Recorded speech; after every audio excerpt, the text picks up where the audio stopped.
ustedes estén atentos, pero creo que lo último que vimos, estamos viendo la pena de daño, estamos viendo el infierno. Dentro del infierno estábamos viendo la pena de daño, que consiste en la privación de Dios, que es el bien principal. Eso es lo más tremendo, lo más terrible, se priva uno de Dios, del bien absoluto, de la verdad suma, de todos los anhelos del ser humano, de todos los anhelos de un ángel, de todo anhelo de cualquier persona, sea angélica, humana, divina, hasta Dios se anhela como sumo bien y suma verdad. Se goza. El gozo es algo sustancial en Dios. Él es eso, es gozo. Es gozo porque es verdad y es bondad. O sea, no hay en Él otra cosa que ese infinito gozo por la verdad misma, por la bondad misma, es la felicidad misma, es el cielo mismo. Pero en los ángeles y en los hombres, personas humanas y angélicas, por tanto personas creadas, el anhelo más grande por el cual uno fue creado, aunque ahora no lo entendamos, aunque ahora no lo podemos percibir porque tenemos un cuerpo herido por el pecado original, no entendemos lo infinito, no lo captamos, solo podemos tener una idea. Entonces, no nos resulta que sea. En la práctica parece que perdemos un familiar querido y puede doler más sensiblemente, afectivamente, que la pérdida de Dios. Pareciera, porque toca los sentidos, es más fuerte pero sensible. Y si es sensible, es limitado, es material, no es lo mismo y es temporal. En cambio, lo otro que no lo sientes es verdaderamente el bien supremo, lo que uno no tiene que perder, aunque parezca que no es nada, haberlo perdido. Porque somos carnales, sensibles. En cambio, en los ángeles no pasa eso. Cuando ellos eligieron por eso, ellos no se arrepienten, porque ellos no estaban influenciados por este desorden de la naturaleza humana, y entonces no tenían este problema de nosotros. Ellos directamente captaban la idea correcta en toda su amplitud. No tienen mamá, no tienen papá, muerte de familiar, nada de nada. Todo eso es distinto. Entonces ellos captan que el único bien, sumo bien, absoluto, y sin embargo no lo serviré. O sea, ese no se mantiene, no lo cambian. En nosotros es distinto. Después estamos empezando a ver la pena de sentido.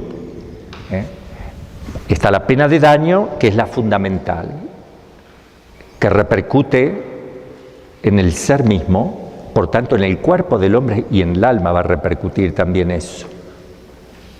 En los ángeles, en su ser espiritual, pero en el hombre, en el cuerpo y alma, cuando el cuerpo resucite.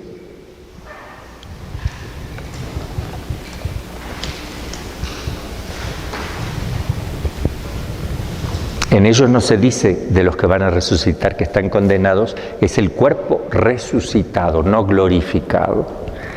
Resucitado.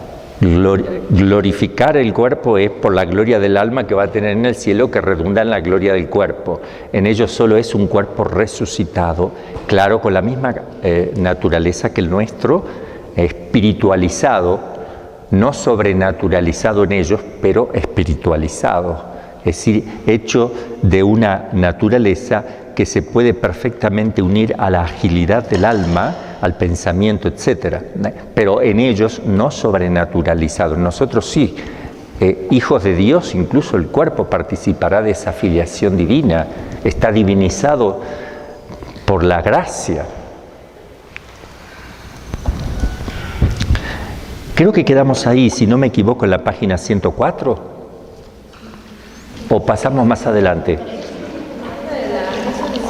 113. Wow, entonces vamos a ir resumiendo rapidito, solo. Yo dejé mi papel ahí, me lo olvidé de sacar entonces, y es más adelante. 113, ok. Vamos a seguir resumiendo rapidito. Veíamos el fundamento de la pena de sentido, el sentido, acuérdense, con el sentido con que se ofende a Dios, hacia ahora me acuerdo que le hemos hablado, ¿verdad? Con ese sentido se tiene que pagar y de ese modo, eso es justicia. De hecho, ya lo vamos a ver de vuelta resumidamente, solo los titulitos, van a ver cómo Sor Faustina habla en su visión de que cada uno con el sentido con que ha ofendido es el sentido que ahora padece.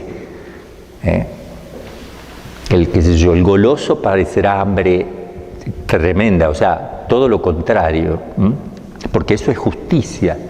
El tema acá es la justicia que se aplica. En cambio, los que se salvan, se aplica la misericordia.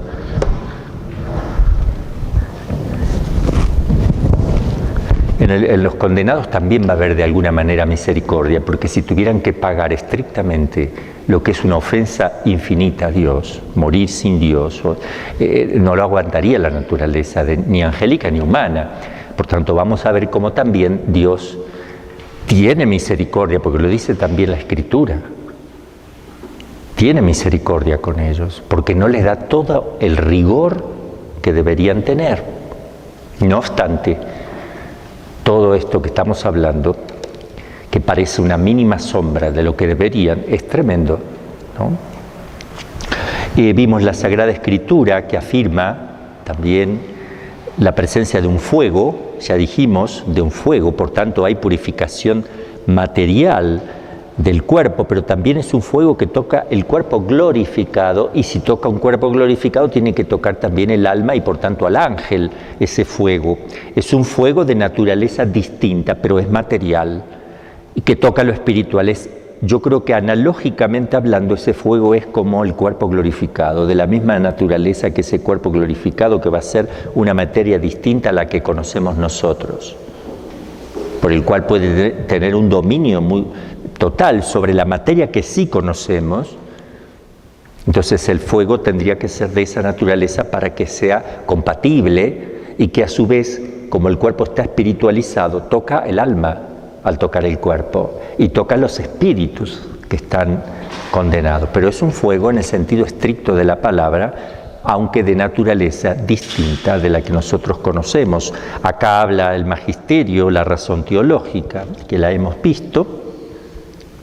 Vimos los padres de la Iglesia, hablan de fuego real, de fuego verdadero.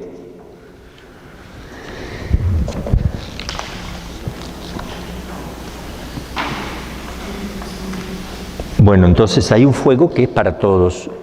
La pena de daño es fuego, pero a su vez cada uno en concreto debe pagar por el sentido con que más ha pecado, etc. Eso es proporcionado. ¿Qué cosas van a influenciar en la pena de daño? Dijimos, el lugar mismo del infierno. Eso lo dice también Santa Faustina al ver el infierno. Pongo a ella porque es la que más tal vez conocemos, y los pastorcitos. El lugar mismo del infierno, que va a ser tremendo. La compañía de los demonios y de los demás condenados. Una compañía asquerosa. Uno tiene miedo que se le aparezca el demonio, ¿verdad?, en la habitación. Ni quiere ver lo que va a ver en el rostro. Pero eso es psicológico. Lo real es mayor que lo que pasa en la psicología, en la realidad, ¿no? El tormento de los sentidos corporales internos y externos. Memoria, podría haberte salvado, podría haberte salvado, podría haber, ¿cuánto? Eternamente. O la imaginación, también atormentado por las imágenes, ¿verdad? Y los sentidos externos. Porque así como los que se salvan van a disfrutar con los sentidos externos también. Por eso uno se priva ahora. Por eso el sentido de la mortificación. Por eso el sentido de crucificarse con Cristo. Solo el que se crucifica con Cristo va a alcanzar la gloria que Cristo alcanzó. Es imposible salvarse sin crucificarse, porque la tendencia del mundo moderno es pensar que uno la puede pasar bien como cristiano y pasarla bien en la eternidad. O sea, disfrutar acá y allí. Y eso es incompatible, porque como estamos signados por el pecado original, todo bien que queramos hacer supone una muerte. Y es ahí que no queremos. No. ¿Te toca cocinar? No. ¿Te toca lavar el inodoro? No, se revela uno. ¿Qué querés? y quisiera comer, o quisiera ir a dormir. O sea, obvio que no podemos. Entonces está lo que llama el cumplimiento del deber de Estado, que nos va santificando porque debemos hacerlo con amor, y si lo hacemos con amor, ese es el medio, lo de todos los días, lo que realizamos diariamente. Eso es lo que a nosotros nos asemeja a Cristo, que ha muerto por nosotros. Nos estamos crucificando. Otra cosa que acompañará a los condenados es el gusano roedor de la conciencia. Hemos visto también el llanto y el crujir de diente, una expresión simbólica esta, no es como el fuego que es real, sino que la expresión del rechinar de dientes significa la rabia, la violencia, la rabia que hay en el infierno, ¿no? Y las tinieblas exteriores que van a invadir, unas tinieblas oscuras que a pesar de todo se ven los demonios entre sí, como nos enseña también tanto la Fátima como Santa Faustina, que son nuestros santos que hemos adoptado. Y la eternidad de las penas del infierno concluye con todas estas cosas, saber que es eterno. Eterno significa, nosotros ahora no tenemos la experiencia de saber lo que es eterno. Si a uno le dicen, a ver, ¿te duele la muela? Ya te atiendo. Te voy a dar un calmante, ya estoy, espérame eternamente y ya te doy el calmante. O sea, eternamente, ¿qué será? Mucho tiempo. No te lo voy a dar nunca. Nunca te voy a dar ese calmante. Pero acá hay que tener cuidado la terminología también, porque uno dice, bueno, van a sufrir por toda la eternidad, pero bueno, ¿y cuándo? Enseguida viene la pregunta, cuando termine, se acabará. Esa es la experiencia que tenemos aquí. Que tú te vas a lavar los baños y termina. Vas a cocinar y no te gusta cocinar, pero termina. Y luego tienes el reposo. Acá cambian las cosas, pero allí no.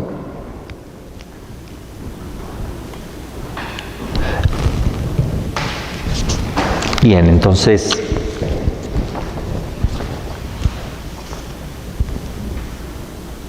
bueno, yo voy a retomar la página 112, no en la 113, para tener un orden.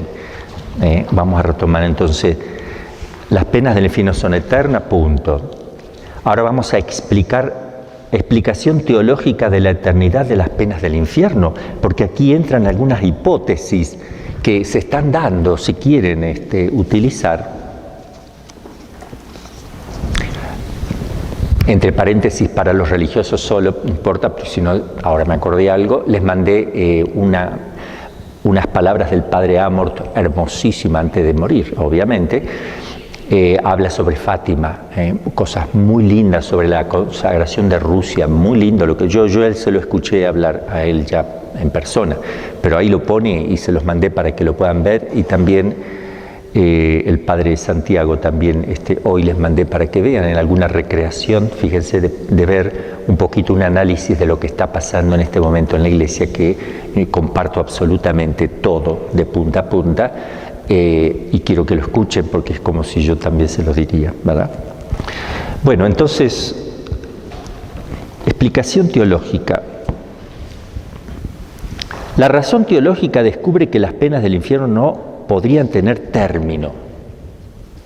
Solamente podrían terminar, eso de eterno, podría terminar si se dieran tres cosas. Cualquiera de estas tres que vamos a nombrar, entonces sí se terminarían. Primero, porque el pecador repara sus faltas y se rehabilita. Si se rehabilita, entonces sí tendría que terminar. Y si repara y se rehabilita, tiene que terminar. Segundo, porque Dios le perdona sin que se arrepienta, porque no es imposible arrepentirse. Que le perdone igual, sin que se arrepienta. Sería la segunda posibilidad de que se termine. Tercero, porque Dios le aniquila, es decir, lo disuelve, hace que desaparezca, así como aparece la materia del pan cuando se transforma, cuando se multiplica. Aquí sería al revés. Uno deja la existencia. Vamos a analizar esto. Bueno, por un lado, uno a veces no entiende, porque uno dice, yo quisiera no estar antes que estar en el infierno. De hecho, hay gente que dice, en este mundo, yo quisiera no estar en este. Basta de sacarme este problema que me atormenta día y noche, una angustia, un problema, una deuda, lo que quiera, y se quita la vida. Porque en realidad está buscando un bien. Él no está buscando un mal, se equivoca en el bien, en donde pone el bien. Él cree que es un bien porque se saca un problema. Ese es el factor, él se saca el problema. Se saca la muela, digamos, que le estaba causando un problema. Se ahorca. Pero se engaña porque la vida no termina, sino que se prolonga y se tiene en cuenta lo que yo hago aquí. Pero la conservación del ser la van a querer tener. O sea, quisieran que no, pero quisieran que sí. El ser no se puede aniquilar. Lo que tiene existencia espiritual, como el alma, podría aniquilarse otra cosa, pero de hecho sabemos que la materia se transforma, eso lo dice la física, que ve que se va transformando en una cosa, en otra. Todavía no se ha demostrado la aniquilación de algo, porque tampoco se puede demostrar cómo aparece. Porque si se puede demostrar que se aniquila, es lo mismo que si apareciera. ¿Me entienden? O sea, se necesita un milagro para la aniquilación, porque solo no se produce. Se necesita un milagro para la creación. A ver, que este vaso se aniquile y desaparece. Eso no, nada, ni una partícula está demostrada que ha sido aniquilada. Ha sido desaparecida, sí, porque aparece de otra forma, de otro modo, en una energía, no lo que sea, se transforma. La materia prima, forma sustancial, acuérdense los que vieron filosofía, la forma va cambiando, la materia no. Materia prima no cambia, aunque la materia prima no es nada si no tiene la forma. Pero aniquilar a quien fue creado para la eternidad, hay una contradicción de Dios. Ellos mismos saben, los condenados, los demonios y las almas, ellos mismos saben que la aniquilación sería algo que de alguna manera lo desean, pero por otro lado saben que eso es algo mejor, el existir, que el ser aniquilado, aunque hay una contradicción en ellos. Ahora, los que van a estar en el cielo contemplando semejantes cosas, se van a dar cuenta de la bondad de Dios que los conserva, la sabiduría y la no contradicción de Dios, porque ellos fueron creados libremente para amar y no amaron. No es Dios que ahora Dios tiene la culpa. Y verán cómo Dios ha sido solícito de millones de maneras para que se salve el alma y no se ha escuchado. Entonces vamos a ver estos 3 puntos. Cualquiera de estas 3 afirmaciones sería herética y absurda, las que hemos dicho, ¿no? Pero vamos a demostrar. Primera hipótesis, el arrepentimiento y rehabilitación del pecador condenado. ¿Por qué no es posible? Esto está condenado primero por la Iglesia, en el magisterio de la Iglesia. Ahí tenemos Denzinger 2:11. Pero además, si queremos encontrar razones, porque contradice el dogma de la eternidad de las penas del infierno. Entonces, si no vas a estar eternamente, ¿cómo compaginas que el infierno es eterno como lo enseña el dogma de la Iglesia?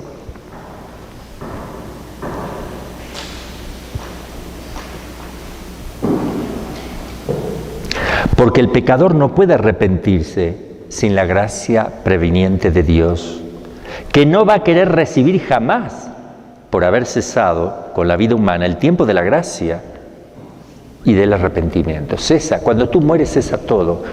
Por eso que antes de morir hay que arreglar las cuentas, ¿no? Porque los sufrimientos del condenado no tienen valor redentor alguno. Todo lo que está sufriendo no le sirve para remediar, porque es un castigo justo, no tiene mérito en sufrir. Y no lo va a ofrecer, no lo va a querer ofrecer. Y si lo ofreciera no tiene sentido, ya pasó el tiempo de la prueba. Porque el pecador en el infierno está tan obstinado en su maldad, que rechazarían el acto, la gracia del arrepentimiento, si Dios se la ofreciera misericordiosamente. Pero Dios no tira perlas a los cerdos ni margaritas, porque los cerdos las pisotean y se vuelcan contra Él. Eso lo enseña Jesús. No echéis perlas a los puercos ni margaritas, porque no sea cosa que pisoteándolas se vuelquen contra usted, porque la desprecian, porque no la saben valorar. No la van a querer. Tú no le vas a dar a alguien algo que te lo va a tirar en la cara. Porque la naturaleza misma de la eternidad impide todo cambio con relación al fin último. No hay cambio con respecto al fin. Libremente escogido en el momento de la vida y especialmente en el momento de la muerte. Uno lo va escogiendo en vida y especialmente queda definido eso en el momento de la muerte. La segunda hipótesis, porque Dios le puede perdonar sin que se arrepienta. ¿Por qué no le perdona sin que se arrepienta? Segunda hipótesis. Esta hipótesis es también herética y absurda. Herética porque contradice el dogma infalible de la eternidad también. Y es absurda porque contradice los mismos atributos de Dios que reclaman y exigen la eternidad de ese infierno. Primero contradice la justicia de Dios. La justicia exige que se castigue al pecador obstinado en su culpa por una pena infinita, porque el pecado encierra en todo modo una malicia infinita, aunque no lo veamos eso nosotros. Porque a quien se ofende es infinito, como dice Santo Tomás. El pecado cometido contra Dios tiene cierta infinitud por razón de la infinita majestad divina. Por eso a veces uno puede confundirse, porque uno puede pensar, no, yo pequé contra mi hermano, que me enojé con él, pero no contra Dios, yo no quiero ofender a Dios. Yo me enojé no lo quise mirar, le contesté mal a mi hermano, pero no a Dios. Yo a Dios no, ¿cómo le voy a hacer eso a Dios? Pero el que se lo hace a su hermano, se lo hace a Dios.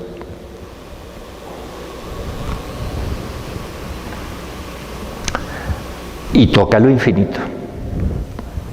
Toca el ser infinito. Si lo ofendes levemente a tu hermano, levemente tocarás a Dios, que es infinito.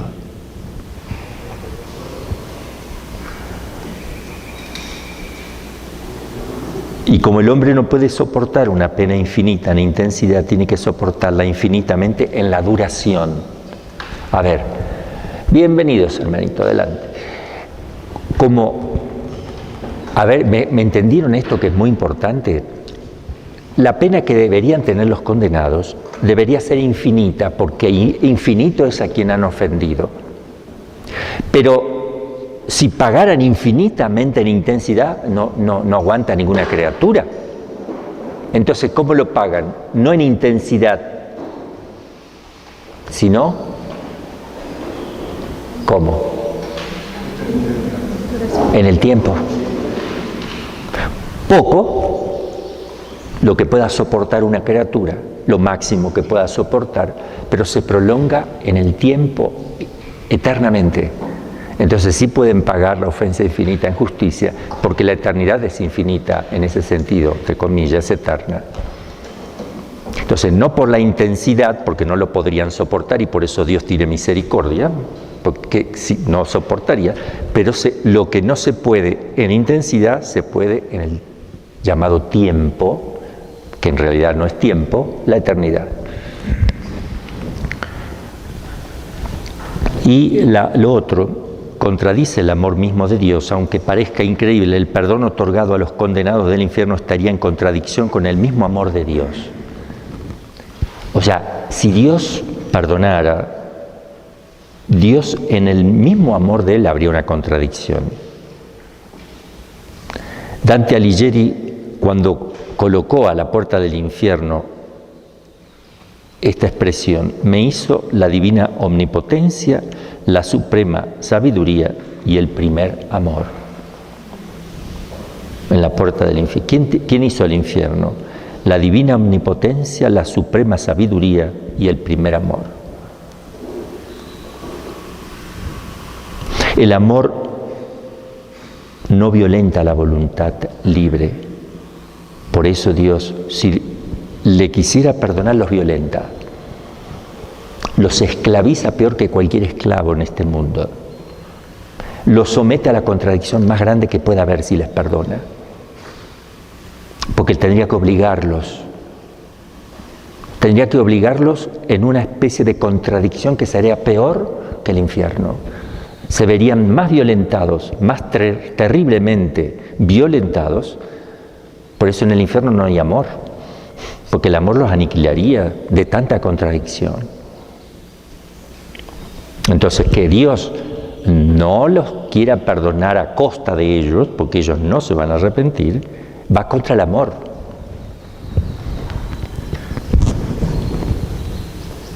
Acercarlo a sí mismo sería peor que el infierno y ontológica y teológicamente imposible.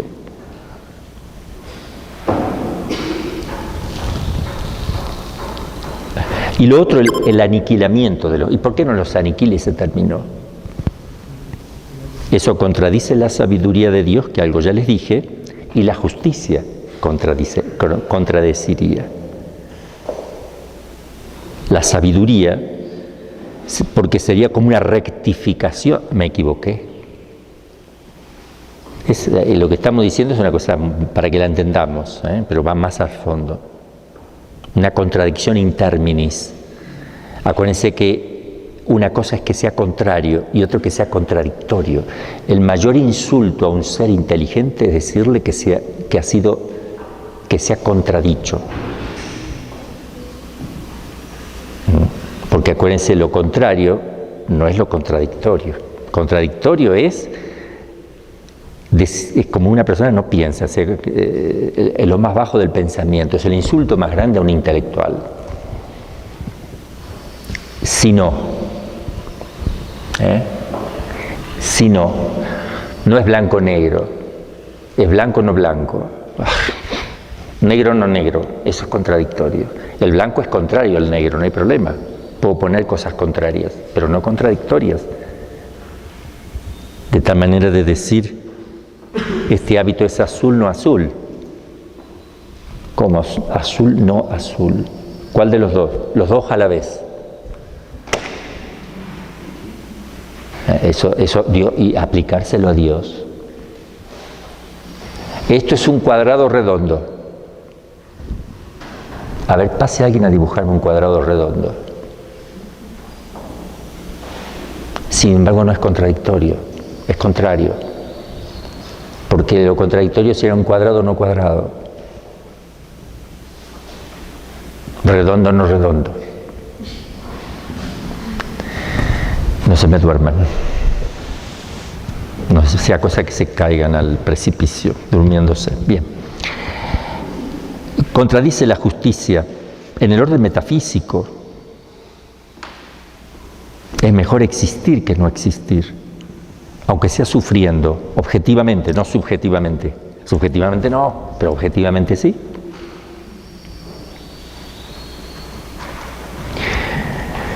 Hay muchas cosas interesantes para analizar. Ahora vamos a ir viendo algunas cositas muy interesantes. Porque los condenados, como los que se salvan, dejan cosas acá en la tierra.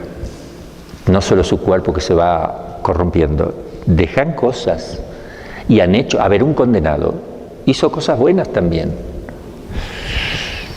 Y ha dejado cosas buenas. Se condenó, pero dejó dejó un hospital. Hizo un hospital. Y gracias a eso, mucha gente puede encontrar alivio. O qué sé yo, dio limosnas, o hizo algo del cual se sigue produciendo frutos buenos, pero se condenó porque murió en pecado mortal, está en el infierno. Mientras se van haciendo cosas buenas, ¿no podría disminuírsele un poco algo? Seguramente hasta el fin del mundo, porque después que se termina el fin del mundo, el bien no se sigue propagando porque no estamos más sobre la tierra, pero al menos hasta el fin del mundo. ¿Podría uno ir de alguna mitigando ciertas cosas? Es la pregunta que me hago. Otra pregunta, en la medida que está condenado tanto tiempo, porque ¿qué pasa con los pecados? Porque supongamos una persona que católica, practicante, se absuelve de los pecados y claro, está perdonado, pero falta pagar la pena que se tiene que pagar en el purgatorio. Pero supongamos que muere en pecado mortal más adelante y no terminó de pagar en el purgatorio lo que tenía que pagar. Y se va al infierno. Eso que debía pagar en el purgatorio, que era temporal, ¿qué va a pasar en el infierno con esa temporalidad? Madre Pía, ¿me está entendiendo, no? También es una pregunta que hay que hacerse. Y también los que se salvan, esto está toda hora, yo se los pregunto para que uno, al preguntar, aparece la inquietud. Y cuando tocamos el tema, a ver cómo era, eso es una forma pedagógica también que siempre es interesante. Lo pone Santo Tomás con las objeciones, siempre te empieza con las objeciones y crea un problema y después va solucionando. Yo también estoy tratando de ver eso. El que va al cielo, que ya tiene su recompensa, un santo, a ver, Madre Teresa de Calcuta, al cielo derecho. Y las hermanas de la caridad siguen haciendo caridad y amando a Dios y haciendo penitencia y salvando almas, gracias a la Madre. Y la Madre entonces ya tiene su felicidad completa, ¿no va creciendo su gloria? Es otra pregunta. A lo mejor podemos distinguir entre gloria esencial y accidental. ¿Y hasta cuándo? Si fuera así.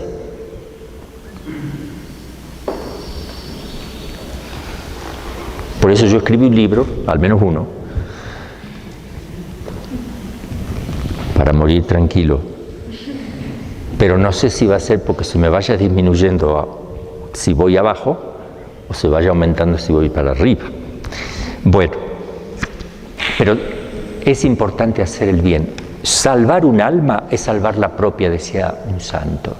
Creo que San Alfonso lo decía, ¿verdad? Si tú salvas un alma, salvas la propia.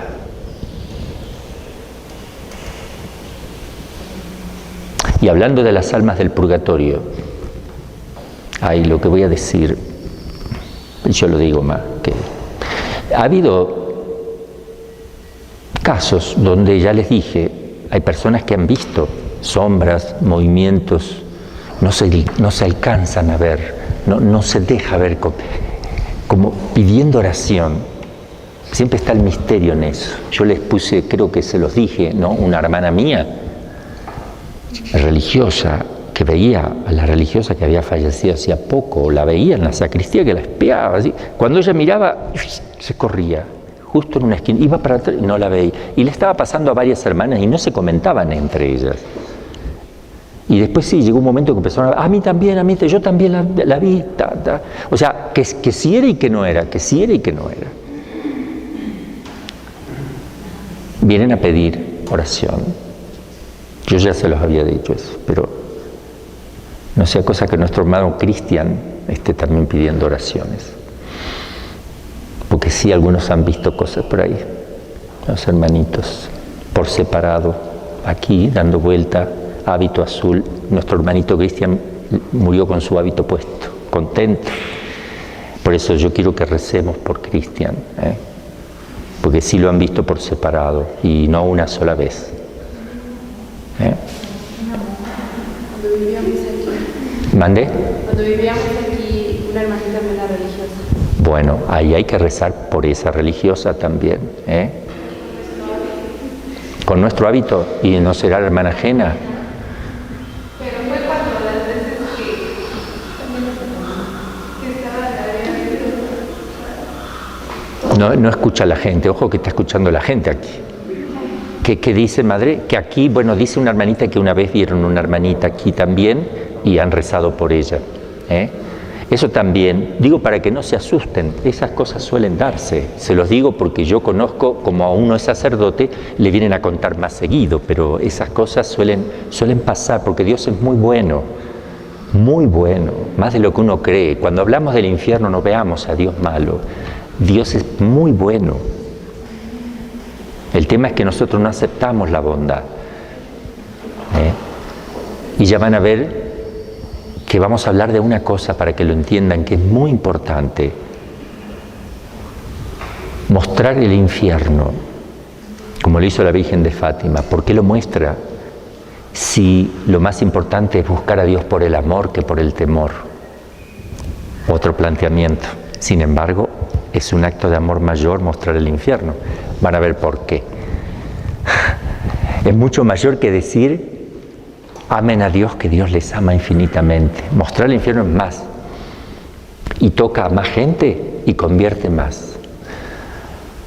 Según las circunstancias históricas y según el hombre que está herido por el pecado original, que más le va el rigor que la bondad. Ya van a ver ahí algunas cositas interesantes, unas reflexiones, porque uno dice, ahora entiendo. Entonces, asustarme, meditar sobre el infierno, lo que hace San Ignacio de la contemplación, meterme y escuchar hasta los sonidos y olfatear el olor pútrido del lugar, etc. Todo eso es bueno. Por lo otro que viene, por lo otro que viene. Bien, entonces vamos ahora a comenzar con un tema, cuestiones complementarias, la psicología de un condenado. Cuando hablamos de psicología del condenado, hablamos de la parte subjetiva, no objetiva. ¿Objetivo qué es? Es un fuego que te quema, objetivo para todo. Primero la pérdida de Dios, objetivo para todo. Un fuego que toca el alma y el cuerpo para el hombre y toca el ser espiritual para un ángel, eso es objetivo. Ahora, cada uno sufrirá subjetivamente distinto, nadie sufre igual. Y entonces hablamos de la psicología, ¿qué pasa dentro de mí? Mecanismo psicológico cuando yo estoy o cuando hay una persona en el infierno. Santo Tomás dedica una cuestión entera, en la cuestión 98 de la Suma Teológica, para examinar el funcionamiento psicológico. Con esto vamos a aprender un poquito de psicología también, y la mejor psicología, realista. Entonces examina este funcionamiento psicológico de las almas reprobadas y los sentimientos que experimentan en orden a Dios. Miren qué lindo, ustedes quieren, estamos viendo el infierno, la maldad, lo espantoso de eso. ¿Qué les produce cuando uno dice, Dios es infinitamente bueno, la bondad que Dios tiene? ¡Wow! Me cae mucho mejor. O sea, puedo ir más allá y puedo ir un poquito más allá de lo que siempre pensé de la bondad de Dios y la deseo. Porque toda verdad que se vea siempre ayuda a todas las demás verdades, porque son verdades. Cuando los niñitos pastores vieron el infierno, el amor que les agarró a Dios, a las almas, de hacer más penitencia, no era el miedo, es que se llenaron de santo temor, que es un don del Espíritu Santo y que está inspirado y movido por el amor. Pero claro que les dio miedo, pero hubo un salto del miedo al amor, porque somos hijos del rigor, hijos del pecado, tenemos pecado original. La única criatura que podría haber aprovechado sin mirar nunca el infierno hubiera sido la Santísima Virgen, con que solo conociera que Dios, quién es Dios, ya está. Ya no necesita meditar el infierno como con la meditación ignaciana, ¿verdad? Y la humanidad de Cristo.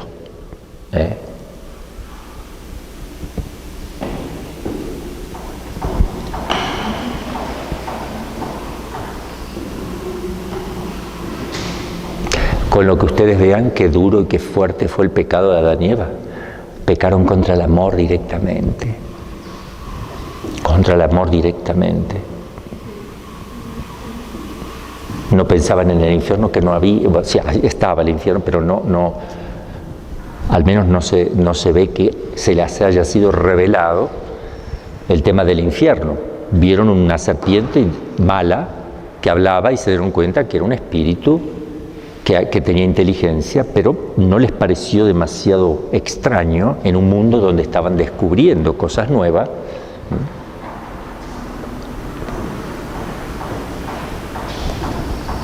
Bueno, recordemos a San Ignacio tratando de enseñar a analizar a través de la aplicación de sentido que un demonio o un alma condenada experimentan allí para tomar conciencia y alejarse del pecado. También Nuestra Señora del Rosario de Fátima, al mostrar el infierno, ahí dice, para que se recuerden a los pastorcitos. Vamos a ver esta psicología. Vamos a ver qué pasa en el entendimiento, qué ideas van a circular.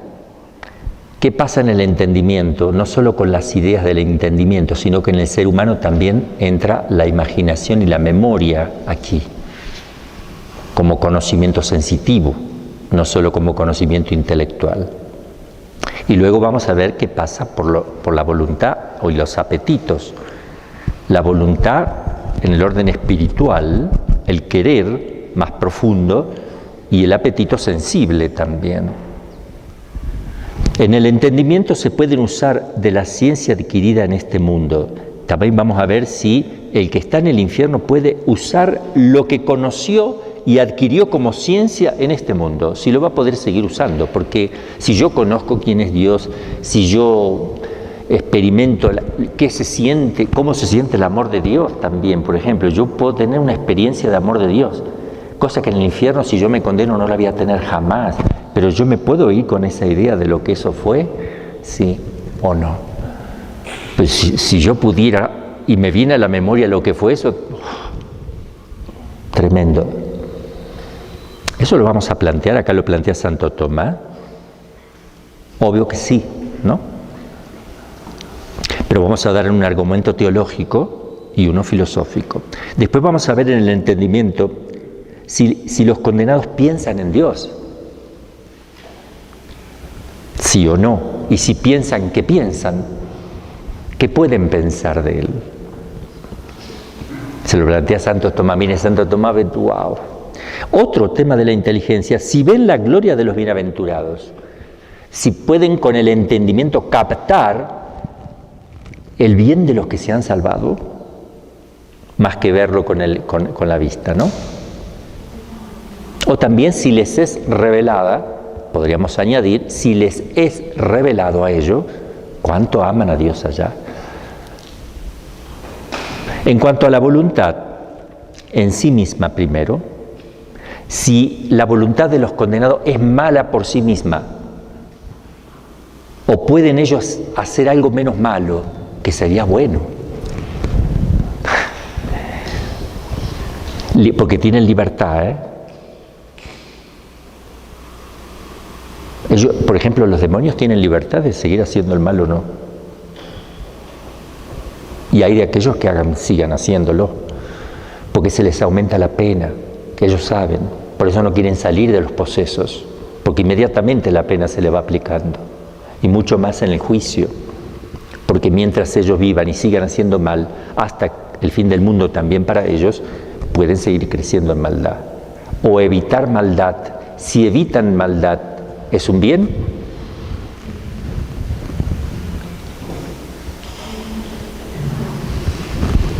¿Por qué no hacemos un debate, Simón? ¿Hacer menos mal es hacer bien? Matar un niño, hacer un solo aborto y hacer 3. El que hace solo uno, ¿hizo una maldad mayor que el que hizo 3? Entonces hizo un bien menor.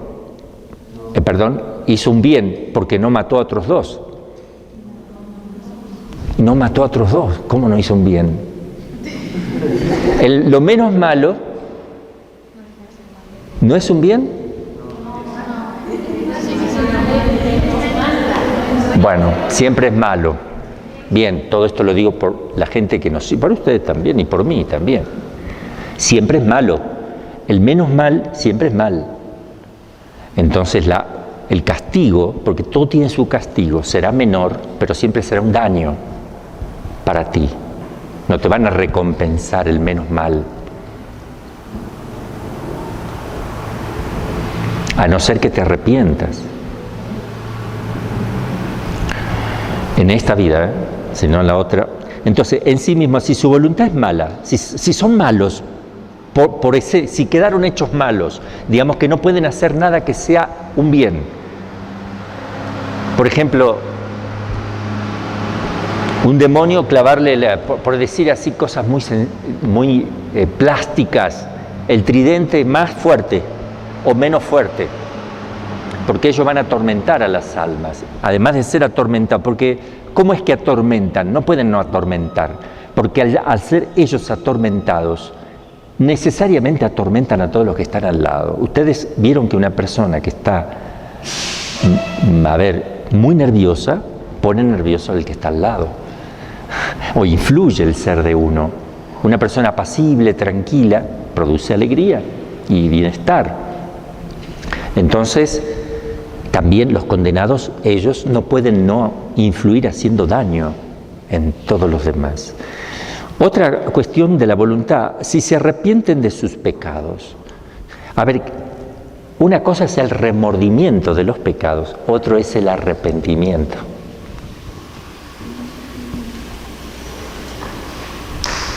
Por eso cuando uno se va a confesar tiene que tener cuidado de no estar, decir, ay, ¿por qué? Ay, ¿por qué hice? Tiene remordimiento, pero no necesariamente tiene arrepentimiento, porque a lo mejor está así porque él se ve que falló, como yo fallé. ¿Cómo voy a fallar yo? Yo prometí, ya otra vez. Una cosa es el remordimiento, otra cosa es el arrepentimiento. El arrepentimiento supone una gracia, si no, no lo puedes tener. Y es la compunción del corazón, o lo que se llama la penitencia interna. Pero el remordimiento nunca es bueno. Vivir con remordimiento, eso no hace bien. Nosotros tenemos que vivir en confianza, en abandono a Dios, en el perdón, en el arrepentimiento continuo, pero no en el remordimiento. Ahora, en el infierno, podemos preguntarnos si se arrepienten de sus pecados. Otra pregunta, si pueden encontrar nuevas culpas. Si va aumentando.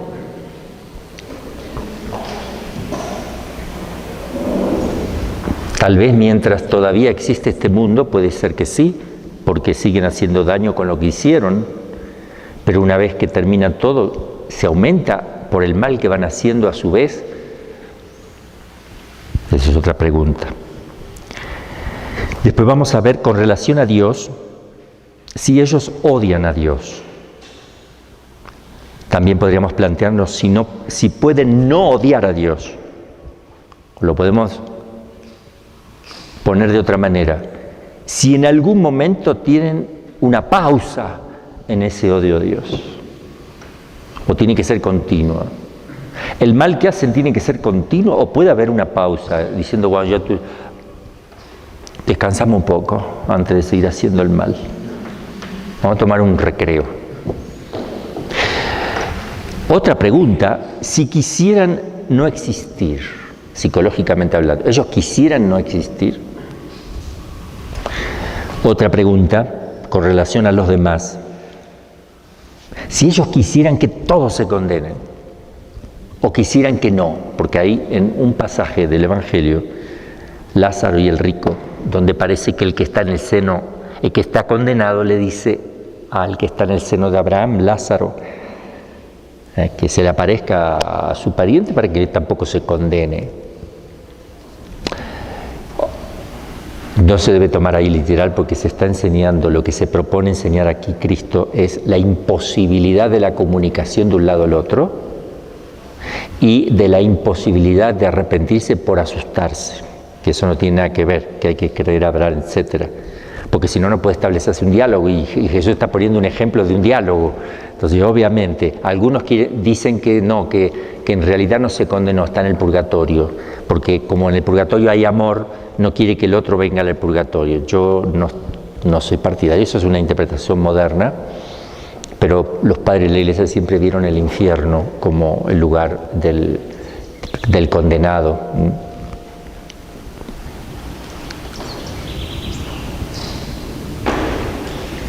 Vamos a empezar. La primera conclusión. Los condenados recuerdan las cosas que conocieron en este mundo, pero únicamente como materia de tristeza, pero no de deleite. Sí recuerdan todo, pero todo les produce tristeza, nada les produce agrado, porque todo les sirvió para mal, no supieron, todo es remordimiento allí, todo es remordimiento, no hay arrepentimiento.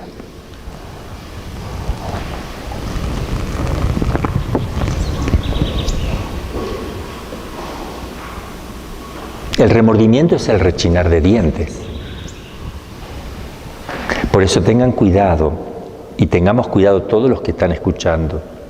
No confundamos el arrepentimiento con el remordimiento, porque podemos estar confesándonos por remordimiento, pero no por arrepentimiento. Por eso volvemos a lo mismo, porque son mis fuerzas, ¿eh? No lo voy a hacer más. ¡Tap! Me pongo más duro todavía. Próxima, no puede ser que yo no pueda superar esto. ¡Tac! Voy y me confieso. Vas a caer al otro día, vas a volver a caer, porque estás luchando con tus músculos, porque no te arrepientes. El que se arrepiente supone una gracia, supone que sin Dios nada puedes hacer, supone el amor que Dios te tiene y el desprecio que has tenido de dejar de amar a quien tanto te ha amado. Por eso que para el arrepentimiento es verdadero y no para el remordimiento, siempre hay que hacer el examen teniendo en cuenta adelante Cristo crucificado, para que realmente te muevas a compasión y no te muevas por remordimiento, por soberbia, ¿no? ¿Y cómo lo prueba? Esto lo enseña Santo Tomás, es la conclusión. ¿Cómo lo prueba Santo Tomás? Él pone dos argumentos, uno teológico y otro filosófico, para explicar esto de que todo lo que recuerdan les produce tristeza y no deleite. El argumento teológico que pone es el texto de San Lucas, capítulo 16, versículo 25, en el que el patriarca Abraham le dice al rico Epulón, condenado en el infierno: hijo, acuérdate de que recibiste ya tus bienes en vida. Y se pone triste. Haz eso, lo único que tienes que hacer es recordar que has tenido tus bienes en vida.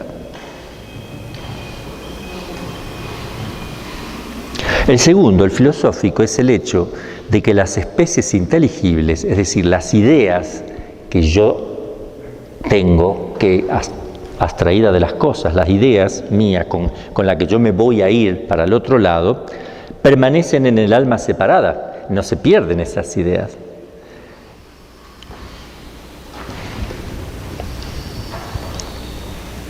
Pero sería en vano para los condenados si no pudieran usar de ellas. Luego pueden usarlas. Claro, se van con ellos. Esas ideas, sí. Todo conocimiento que se tenga, uno se lo lleva. Y en el corpus, en el cuerpo del argumento, voy a leer textual para que nos hagamos el oído también al escrito de Santo Tomás, y porque está simple y lindo para leerlo. Dice: así como por la perfecta bienaventuranza que gozarán los santos, nada les faltará de cuanto pueda producirles alegría, así nada faltará a los condenados de cuanto puede ser para ellos ocasión de tristeza. Es muy simple. Y sigue diciendo: así los condenados tendrán la consideración actual de las cosas que conocieron en este mundo, pero únicamente como materia de tristeza, no de alegría, porque recordarán los males que hicieron, a los que deben su condenación, y los bienes que perdieron, y uno y otro recuerdo les atormentará.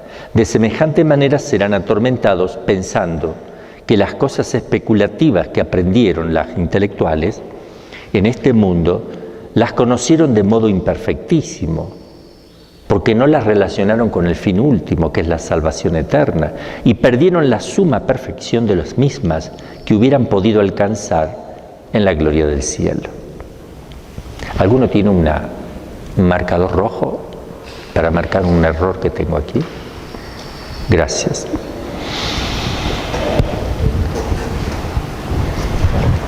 Gracias, Dios se lo pague. Yo voy corrigiendo los apuntes para que la gente que vaya a tener tenga todo ya corregidito. Por eso cuando empiecen a salir el curso, yo voy a solo publicar la mitad de los apuntes, porque la otra mitad tengo que corregirlo aún y no me gustaría que haya errores para los que van estudiando. Así que le voy a dar la mitad para que vayan estudiando a medida que vayan escuchando las pláticas. Luego mandaré la otra mitad.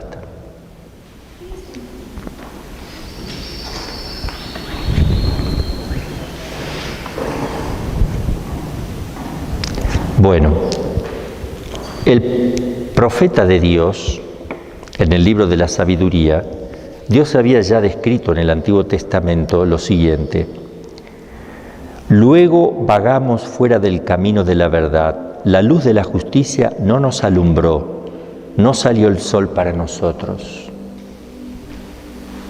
Nos hartamos de andar por sendas de iniquidad y perdición, atravesamos desiertos intransitables, pero el camino del Señor no lo conocimos.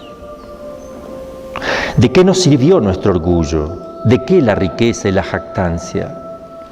Todo aquello pasó como una sombra, como noticia que va corriendo, como nave que atraviesa las aguas agitadas, y no es posible descubrir la huella de su paso ni el rastro de su quilla en las olas. En efecto, la esperanza del impío es como brizna arrebatada por el viento, como espuma ligera acosada por el huracán. Se desvanece como el humo con el viento, pasa como el recuerdo del huésped de un día. Los justos, en cambio, viven eternamente. En el Señor está su recompensa y su cuidado a cargo del Altísimo. Qué hermoso para reflexionar, ¿verdad? Hermosos textos. Todo esto lo pueden meditar. Hay que meditar estas cosas. Podemos ir con este librito a meditar. También textos hermosos de la Escritura, de Santo Tomás. Todo lo que se estudia en teología es causa de contemplación, debería serlo. Vamos a ver el conocimiento natural que se tiene en este mundo, lo que naturalmente se... El estado de condenación no cambia la naturaleza intelectual de los demonios o de las almas condenadas, ni disminuye sus conocimientos naturales. Cuando uno se condena no es que se disminuya, se sigue eso. Lo dice Santo Tomás, lo enseña en la Suma Teológica. Es más, tienen mayor lucidez en el infierno que estando acá, porque aquí nosotros no tenemos la total claridad de las cosas, pero por la imperfección de nuestro cuerpo. Por tanto, en el infierno se van a ver con más claridad las cosas, no para agrado o apetito o para fruición de ellos, ¿no? Pero se ve así porque así es un alma separada, y después con el cuerpo glorificado es lo mismo, porque el cuerpo ya no es un impedimento para la luz intelectual. La inteligencia de los condenados conserva la luz natural y la ciencia natural especulativa adquirida en este mundo. Todo lo que aprendiste, si aprendiste a hacer un pastel, lo seguirás sabiendo, pero no te va a servir allá, ¿no? Sabrás cómo se hace un pastel. Pero carece de la rectitud del juicio práctico para realizar un acto moralmente bueno. No lo va a hacer nunca más bueno. Si hace un pastel, le hará un pésimo pastel para obligarle a comer a uno que tenía gula todo el tiempo. Por decir, estoy diciendo un disparate, ¿verdad? Pero para que me entiendan que no es para un bien lo que... No tienen noticia alguna de lo que ocurre en este mundo. Ellos no saben lo que está pasando, que es otra de las cosas que quisieran saber. No saben, a no ser que Dios se los dé a conocer, o otros demonios tengan la autorización, porque el demonio sabe cosas, o que alguien que murió hoy, se condenó, le transmita a otro para dañarlo, lo que pasó con tu mamá, con tu tío, qué sé yo, para que sufra más, también puede ser, llega con noticias que el otro no tenía. Aunque la mentira es lo que va a caracterizar allí, así que no se sabe lo que va a ser verdad. La intensidad de sus penas no impedirá que los condenados puedan considerar clarísimamente todo cuanto puede serles ocasión de dolor. Ni el transcurso del tiempo les hará olvidar ninguna de estas cosas, porque el tiempo no hay olvido de la memoria allí. aunque en la eternidad no hay tiempo y no cabe, por consiguiente, el olvido.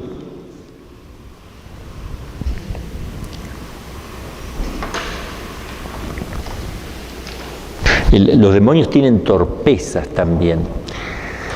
Eso uno lo ve como exorcista. Cometen errores. Son muy inteligentes, muy agudos, pero cometen algunos errores, por el cual uno descubre engaños. Si no, no podríamos. Pero el pecado los entorpece.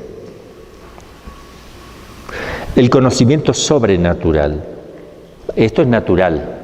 Ahora, lo que yo conozco acá en esta vida, sobrenaturalmente, los sacramentos, la vida de la gracia, la maternidad divina, todas las cosas que yo conozco porque me fueron reveladas, pero yo me condeno a esas cosas que conocí sobrenaturalmente.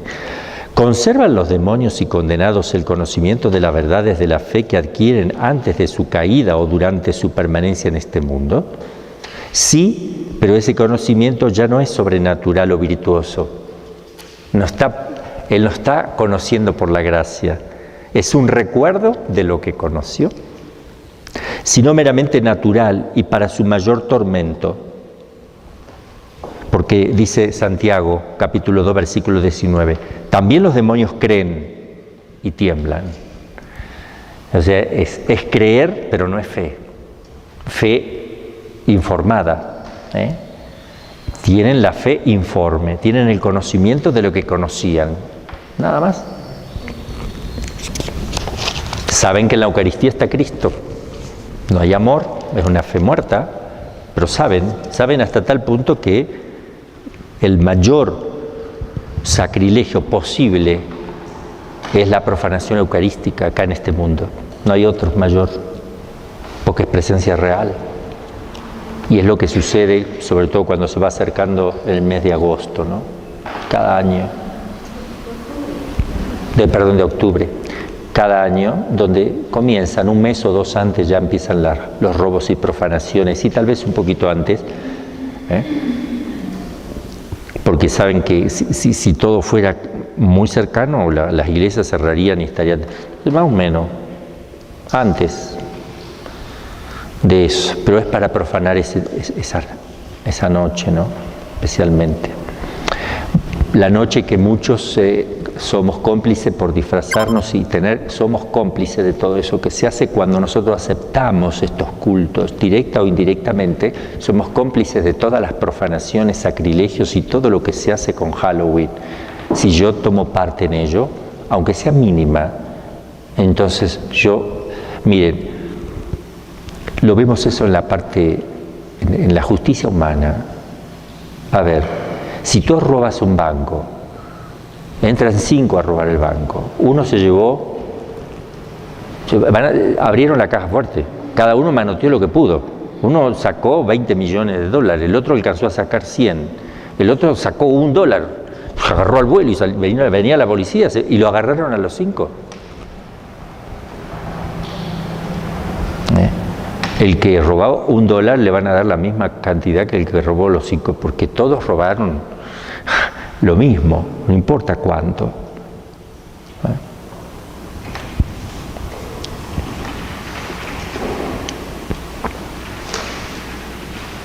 Otra conclusión. Los condenados piensan en Dios, pero únicamente en cuanto ese pensamiento puede producirles tristeza, porque no hay cosa que le pueda consolar a ellos. Dios puede ser considerado de dos modos: en sí mismo, o sea, en lo que le es propio, por ejemplo, en cuanto principio de donde procede toda bondad. Eso lo saben los demonios, que Él es el principio de toda bondad. En este sentido no pueden pensar en Él sin alegría. En este sentido no puede pensarse en Él sin alegría o deleite, porque lo que los condenados no piensan jamás en Dios de esta manera. No lo ven a Dios como el primer principio que produce alegría, etcétera, ¿no? En cuanto a algo que le es como accidental o en sus efectos tales como castigar, Dios es el que castiga. En este sentido, el pensamiento de Dios puede inducir a tristeza y de este modo es como los condenados piensan en Él. No lo piensan como el principio de la bondad de todas las, ¿no? Porque eso produce deleite. Como el principio de la belleza tampoco. Pero de la justicia, de que da a cada uno según lo que merece, etc. Pero eso le produce tristeza. Lo ven bajo esa formalidad a Dios. Otra conclusión. Los condenados ven, con la inteligencia, en cierto modo la gloria de los bienaventurados hasta el día del juicio. Pero van viendo, porque Dios se los muestra, porque de alguna manera eso es algo que, bueno, acá lo dice Santo Tomás así. Para probarlo, Santo Tomás se apoya en el texto de San Lucas, capítulo 16, versículo 23, donde dice que el rico Epulón vio desde el infierno al pobre Lázaro en el seno de Abraham. ¿Lo dejó ver el Señor? Sí, lo deja ver. Y escribe esto Santo Tomás. Los condenados antes del día del juicio, ven a los bienaventurados en la gloria, no porque conozcan cuál sea la gloria de que gozan, eso no lo pueden conocer, sino porque ven que están colocados en una gloria inestimable. Y esto les llena de turbación, como dice de los impíos el libro de la sabiduría. Al verlo, al justo, se turbarán con terrible espanto y quedarán fuera de sí ante lo inesperado de aquella salud. Pero después del día del juicio serán privados totalmente de la visión de los bienaventurados. Ni disminuirá por esto su pena, sino que más bien se aumentará, porque recordarán la gloria de los bienaventurados que vieron durante el juicio final o antes de él, y esto les causará gran tormento. Pero además se afligirán al ver que han sido reputados indignos incluso de ver la gloria de los santos, que los santos han merecido poseer. Por ejemplo, en el infierno se sabe, los demonios saben si alguien se fue al cielo, porque no está en el infierno primero. Y segundo, tal vez no sepan exactamente si están en el purgatorio o en el cielo. Pero ven que se está muriendo, se murió y no lo tienen con él, obviamente, lo perdimos, ¿no? Y nunca los quieren para sí. Es distinto, lo quieren, pero no para sí. Y ese querer no es un querer, sí, es un querer, pero movido por el odio, no es amor.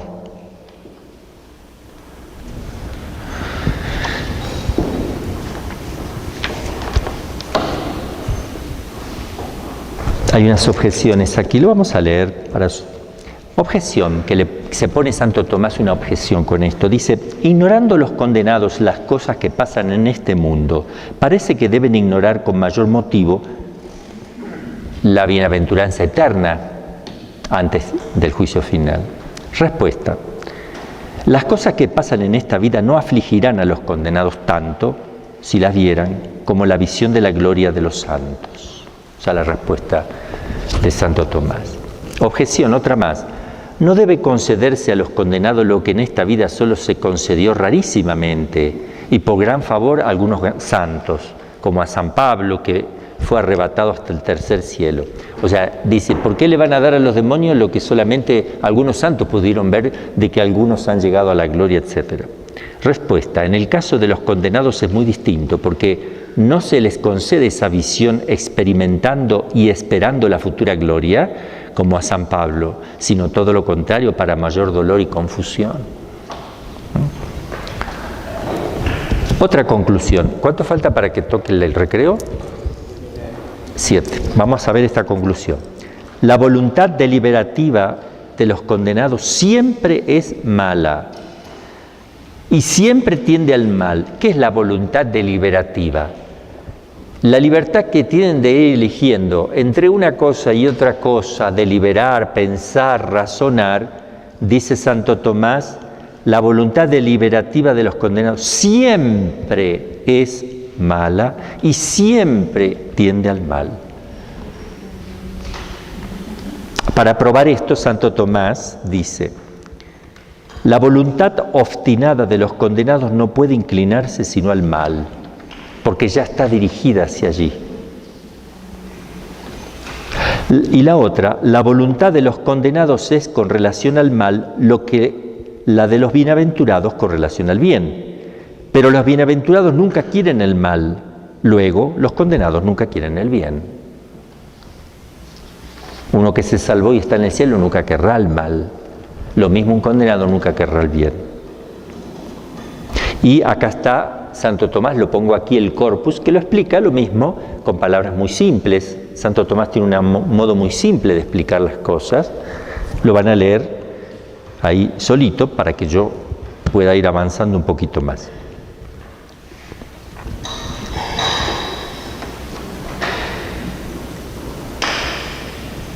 Ahora, el mal, para los condenados, el mal nunca es algo apetecible, deseable por sí mismo, nunca. Pero la malicia de los condenados les hace buscar ese mal como si fuera un bien. Es como que se alimenta de lo que no le gusta. Es como comer algo espantoso. Ni siquiera pueden practicar los actos de virtud puramente natural o política que acaso practicaron en este mundo. A ver, un hombre que se condenó, pero era bondadoso con la gente, pero no con Dios. ¿Va a ser bondadoso con los condenados y odiar a Dios? No, no va a ser bondadoso con los condenados. No solo porque en la otra vida no existe ya la sociedad civil, sino porque, aunque la hubiera, esas virtudes naturales permanecerían atadas por la obstinación de la mente. Otra conclusión, tenemos tiempo para la quinta. Los condenados no se arrepienten en modo alguno de sus pecados en cuanto son ofensa de Dios. Como ofensa de Dios no, porque ellos quieren que Dios sea ofendido. Sino que permanecerán eternamente obstinados en su maldad. Se arrepienten solo porque es un daño para ellos. ¿Entienden? No porque es una ofensa a Dios. Por eso es remordimiento, no es arrepentimiento. Y Santo Tomás expone esto diciendo, de dos modos puede acontecer el arrepentimiento de algo. Ojo, él usa la palabra arrepentimiento y hay que ver cómo está traducido, ¿no? Pero no es arrepentimiento. Bueno, vamos a usar el arrepentimiento, a ver qué dice. De dos modos puede acontecer el arrepentimiento de algo. De por sí, per se o por sí mismo, o por alguna circunstancia accidental, per accident.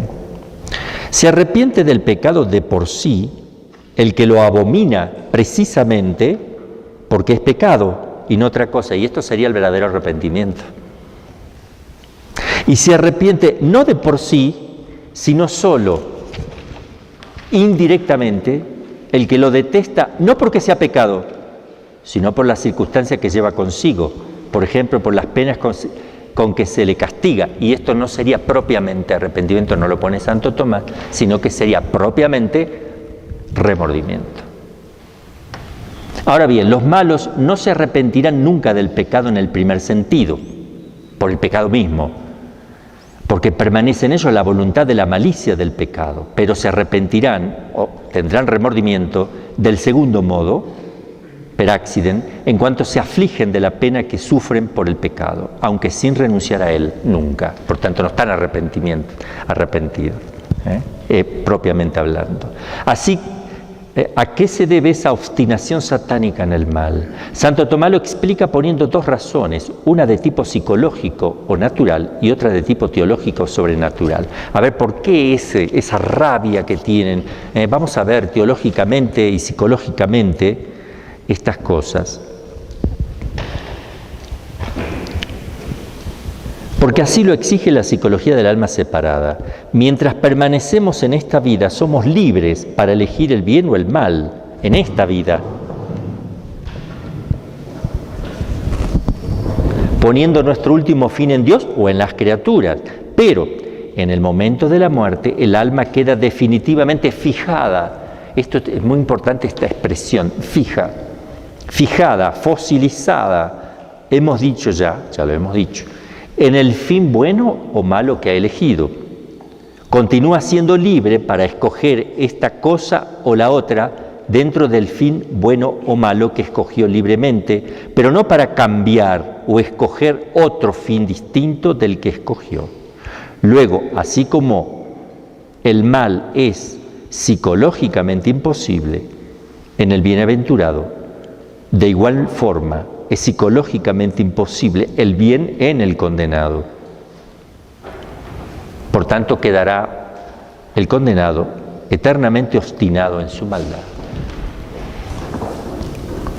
La explicación filosófica de esta inmutabilidad en el fin previamente elegido hay que buscarla en la naturaleza misma del funcionamiento psicológico del alma separada. A ver, ¿cómo funciona la psicología? Hemos indicado ya que las almas separadas funcionan a la manera de los espíritus angélicos, porque está separada aún, no por razonamiento o discurso, sino por el golpe de vista. No pueden pasar de una idea a otra porque no tienen su cuerpo para hacer eso. Captan todo de una sola mirada. Por eso dice, sino por el golpe de vista de una naturaleza instantánea. Y lo que de esta manera se ha elegido como fin último y definitivo es suyo irrevocable.